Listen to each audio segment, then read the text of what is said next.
जय हिंद दोस्तों। स्वागत है आपका अपने YouTube चैनल मां शारदा स्टडी पॉइंट्स में। दोस्तों, आज हम करेंगे क्लास 4 का चैप्टर 3, जिसका नाम है भारत के ऊंचे ऊंचे पहाड़, भारत की शान। ठीक है दोस्तों, तो ज़्यादा देर ना लगाते हुए हम अपनी वीडियो को शुरू करें। दोस्तों, इसमें क्या है, चौथी कक्षा के कला अध्यापक ने बच्चों को एक प्राकृतिक दृश्य बनाने के लिए कहा। अधिकतर बच्चों ने पहाड़, उसके पीछे उगता सूरज और साथ में कुछ पेड़ पौधे के चित्र बनाए। आलोक ने तो पहाड़ से निकलती नदी का भी चित्र बनाया। कला शिक्षक ने सभी बच्चों को ड्राइंग को बड़े से बोर्ड पर लगवा दिया। अगला पीरियड सामाजिक अध्ययन का था। अध्यापक ने आते ही बच्चों के बनाए चित्र को देखे और खुश होकर बोले, चलो इन पहाड़ों को चित्रों से निकालकर भारत के नक्शे पर रखते हैं। यह कैसे होगा? आलोक बोल उठा। बच्चों, हमारे देश में उत्तर से दक्षिण तक कई जगह पर पहाड़ हैं। आज हम उनके बारे में पढ़ेंगे।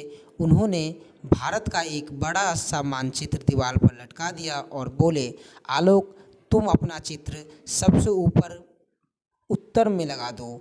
आयशा, तुम अपना चित्र राजस्थान में लगाओ।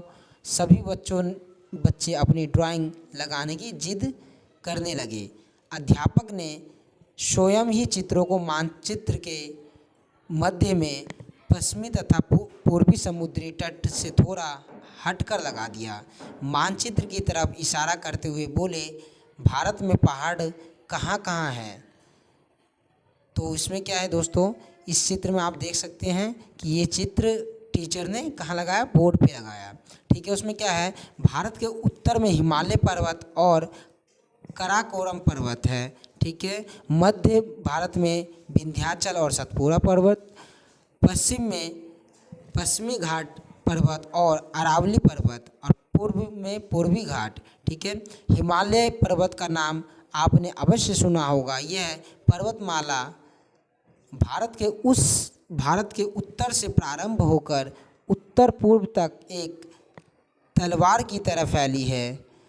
इस पर्वतमाला में एक के बाद एक 3 लगातार पर्वतमालाएं हैं। इन्हें मुख्य हिमालय, मध्य हिमालय और शिवालिक की श्रेणी कहते हैं। इन पहाड़ों को के ऊंचे उठे नुकीले भाग को चोटी या शिखर कहते हैं।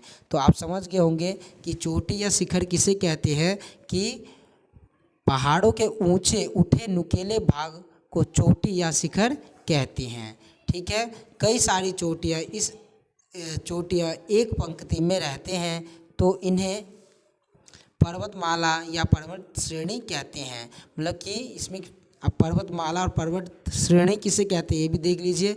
कई सारी चोटियाँ एक पंक्ति में रहती है, तो इन्हें पर्वतमाला या पर्वत श्रेणी कहते हैं। मतलब कि लगातार एक ही लाइन में अगर कई सारी चोटियाँ रहे तो इसे क्या कहेंगे? पर्वतमाला या पर्वत श्रृंखला।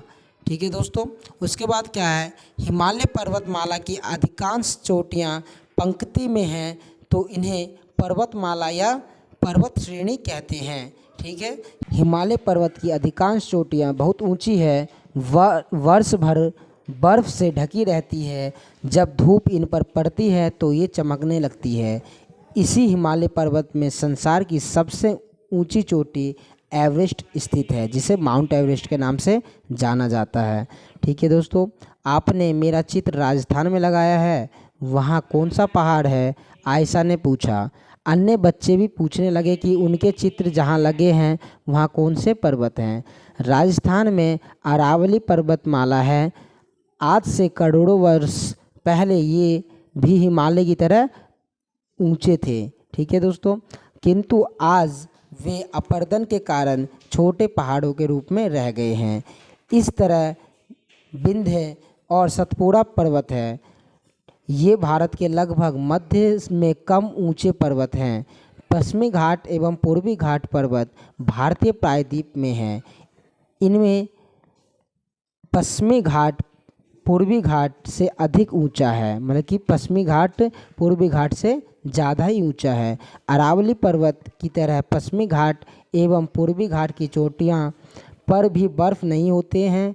हाँ, यहाँ घने जंगल अवश्य हैं, क्योंकि पश्चिमी घाट पर्वतों पर बहुत अधिक वर्षा होती है, कि मतलब कि पश्चिमी घाट वाली जो पर्वत है उस पर बहुत ही ज़्यादा वर्षा होती है, इसलिए वहाँ घने जंगल ज़्यादा ही हैं।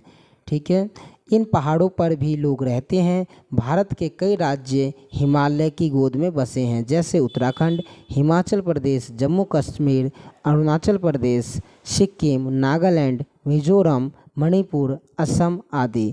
ये सब क्या है कि ये सब पहाड़ों पे बसे हुए हैं। ठीक है दोस्तों, उसके बाद हम बात करते हैं, अगला टॉपिक हमारा है पर्वतों की सैर। तो दिल्ली से सबसे नज़दीक उत्तराखंड है। हरिद्वार एवं ऋषिकेश हिंदुओं के मशहूर तीर्थ स्थल है। इस उसके बाद जैसे जैसे हम उत्तर की ओर बढ़ते हैं, ठंड बढ़ती जाती है। गंगोत्री में गौमुख नामक स्थान से प्रसिद्ध गंगा नदी निकलती है। ठीक है, यहाँ दूर दूर तक पूरे वर्ष बर्फ़ फैली रहती है। यही बर्फ़ पिघल पिघल कर नदी के रूप में बहती है। अतः गंगा नदी में जल हमेशा रहता है। थोड़े समय के लिए गर्मियों में जब बर्फ़ पिघलती है तो यहाँ घास और मौसमी फूलों की अनगिनत किस्में उग आती है। ठीक है दोस्तों, उसके बाद क्या है, उस क्षेत्र को बुनियाल कहते हैं। अब क्वेश्चन आता है कि बुनियाल किसे कहते हैं। तो मैं यहाँ से दोबारा आपको बता दूँ कि गर्मियों में जब बर्फ़ पिघलती है, यहाँ घास और मौसमी फूलों की अनगिनत किस्में उगाती है। और ठीक है, उसी क्षेत्र को क्या कहते हैं, बुग्याल। बुग्याल किसे कहते हैं, जिसमें अनगिनत किस्में की मौसमी फूल या घास वास उगाए और गर्मियों के मौसम में बर्फ़ पिघलने से, उसे बुग्याल कहते हैं। ओके, उसके बाद क्या है कि यहाँ के आदिवासी जैसे गुर्जर व बकर अपनी भेड़ बकरियाँ चराने ले आते हैं। नंदा देवी, केदारनाथ, गंगोत्री में ऐसे कई बुग्याल हैं। ऐसा ही दूसरा पहाड़ी राज्य हिमाचल प्रदेश है।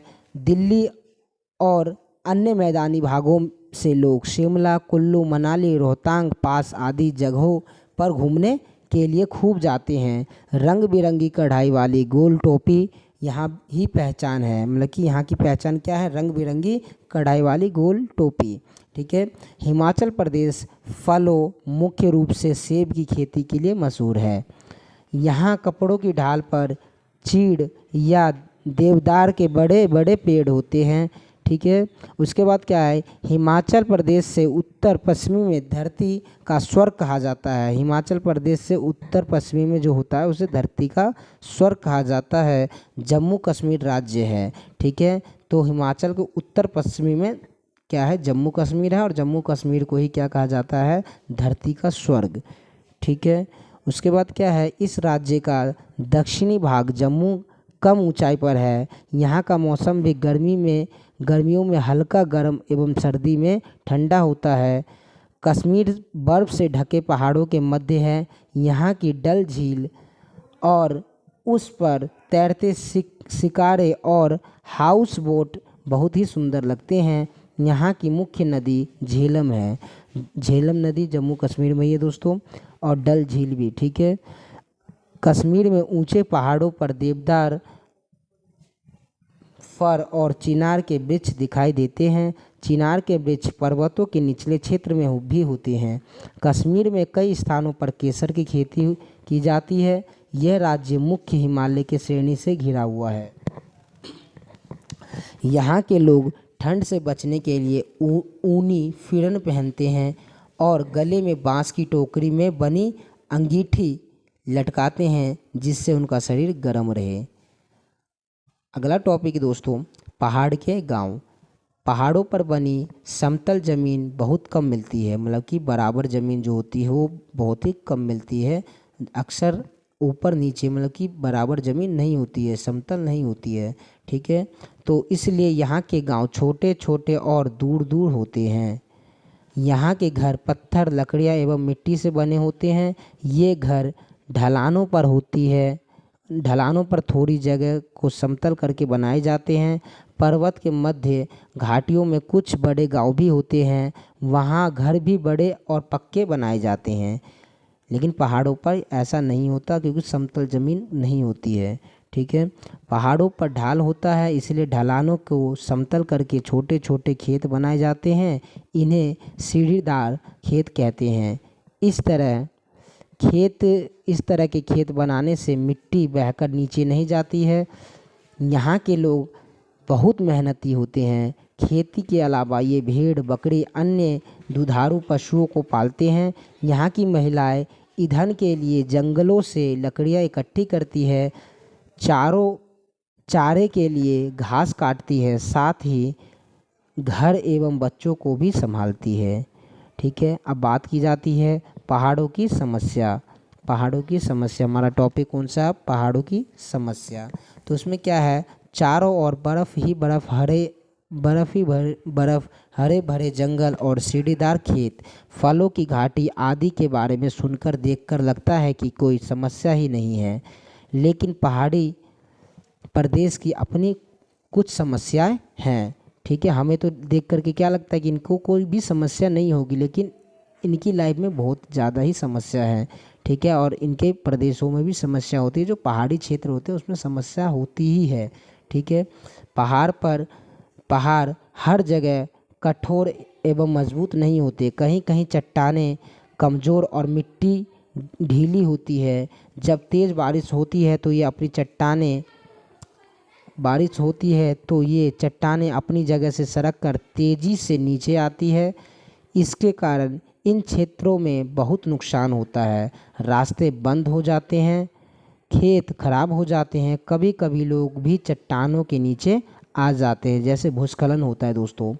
ठीक है, भूमि के कटाव को रोकने के लिए हम जंगलों को बचाते हैं, अर्थात जंगलों में वृद्धि करके भूमि कटाव पर अंकुश लगाने में कामयाब हो जाते हैं। सैर अरुणाचल प्रदेश की, हमारा ये टॉपिक है सैर अरुणाचल प्रदेश की। ठीक है, तो उसमें क्या है, हिमालय पर्वतमाला भारत के उत्तरी पूर्वी छोर तक फैली है। इन्हीं पर्वतों के बीच बसा है अरुणाचल प्रदेश। भारत में सबसे पहले सूर्योदय यहीं होता है, इसलिए इसे अरुणाचल मतलब अरुण में सूर्य और प्रदेश कहते हैं। ठीक है, यहाँ जब भी जाइए अपने साथ खूब गर्म कपड़े और छतरी अवश्य रखिए, क्योंकि यहाँ दो ही मौसम होते हैं, ठंड और बारिश का। नवंबर से फरवरी तक कड़ाके की ठंड पड़ती है और मार्च से सितंबर तक वर्षा होती रहती है। यहाँ के पहाड़ों पर खूब घने जंगल हैं। इनमें बांस, बेंत और चीड़ के पेड़ अधिक होते हैं। इन जंगलों में शेर, हिरण, हाथी, सूअर आदि जानवर मिलते ही रहते हैं। साथ ही दो ऐसे जानवर भी मिलते हैं जो इन्हीं पहाड़ों पर ही रहते हैं, ये याक और मिथुन। याक मोटे भैंस जैसे दिखता है, यहाँ दिख रहा होगा आपको। याक जो है वो मोटे भैंस की तरह दिखता है।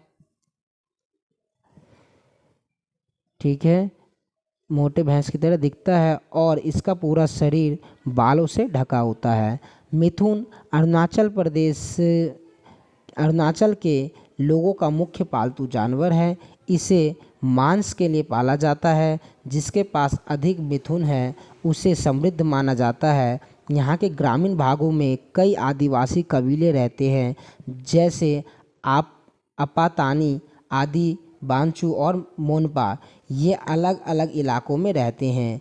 इनकी भाषा, रीति रिवाज भी शहर में रहने वाले लोगों से अलग है। यहाँ पहाड़ों पर कई छोटी छोटी नदियाँ बहती हैं।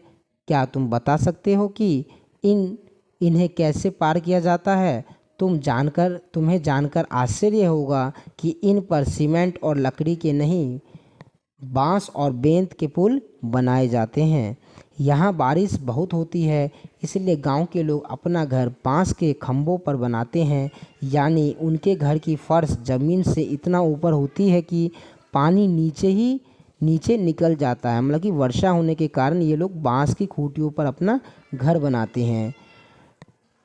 इनकी दीवारें और छत बांस एवं घास फूस से बनी होती है। बांस के खंभों पर घर टिका होता है, इसलिए बारिश में होने वाले कीड़े, सांप, जोंक आदि भी घर में नहीं आ पाते हैं। यहाँ बांस इतना अधिक होता है कि इन्हें और अन्य उपयोग की वस्तुएं भी बांस से बनी होती है।